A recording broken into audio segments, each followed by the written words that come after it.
Hey guys, it is Admin. Welcome back to another Datapack showcase video. Today I have an update for the Moar Redstone Datapack. And real quick, I wanted to thank you guys all for the awesome support on the last Redstone video. I honestly can't say I was expecting it to perform all that well, but it has done amazing. So thank you all for showing interest in the pack.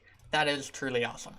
That being said, still only around 20% of the people watching these videos are subscribed to the channel. You're already watching my videos, so you should do me a favor and just hit that subscribe button. I make high quality data packs, allegedly, like this one, pretty much every single week, so hit that subscribe button to not miss out on any future packs. And with that out of the way, let's just jump right into the actual showcase of the pack. In the previous video, we looked at the redstone receiver, transmitter, and handheld redstone transmitter. So for today's video, we're going to look at the player detector, the passive mob detector, and the hostile mob detector. I also did a decent amount of bug fixing and other minor tweaks and changes in between updates. If you have yet to check out the previous video, or possible future videos, check out the iCard in the top right. It will link to a playlist with all of the more redstone videos in it. Let's look at the fixes and changes first, and then we'll jump into what the detectors actually do. Probably the biggest change is that a lot of the redstone devices had a bug where you could place multiple of them onto a repeater and they would stack up. They no longer do that and they are removed. So you can only have one of each type on the actual repeater. The other change has to do with the channel system. Before, I was not validating what type of item was thrown on top of the actual device. This is used to bind them together, like such. However, because I had no validation occurring, an NBT tag was getting applied to items that should not have it, which would make it so that they would not stack in your inventory. So that has been fixed. There were a couple other minor performance changes as well as general bug fixes, but I'll leave those for another time. So let's jump into the actual detectors. So obviously we're going to need to craft them, and to do that we'll take our dropper facing upwards, throw a crafting table on top, and we get a custom crafter. As you might have seen, a lot of my packs you can press L to bring up the advancements page, and that will show up and indicate which packs are both installed and the recipes. I have yet to add the recipes for this pack. That will probably be coming in the next update. I just simply do not have time right now to actually get that done.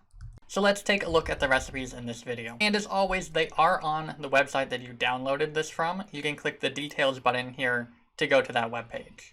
To craft the player detector, we go with iron pickaxe up top, 2 torches on the side, and then iron in like a T shape. And we'll do a very similar recipe for the other two. So a bone for the hostile detector and leather for the passive detector.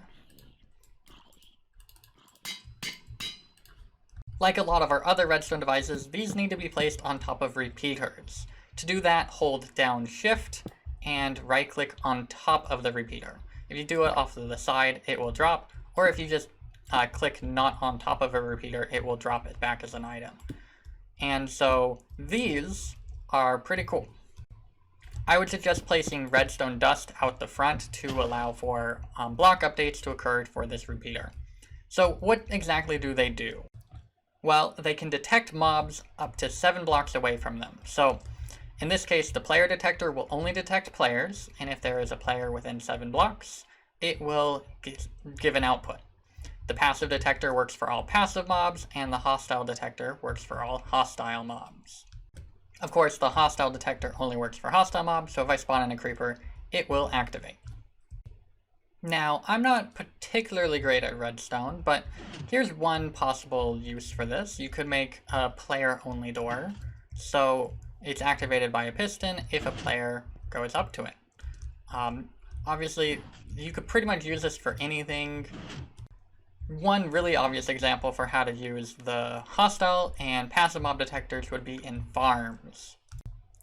Also, a cool thing about this is that it works through blocks. So because it works through blocks, you can easily hide this to make seamless doors and entrances, and pretty much anything else you could possibly want to activate with redstone.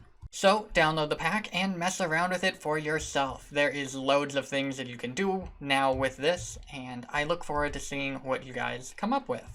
If you do come up with something really cool, I would love to see it, so tweet it at me at WazDBuild.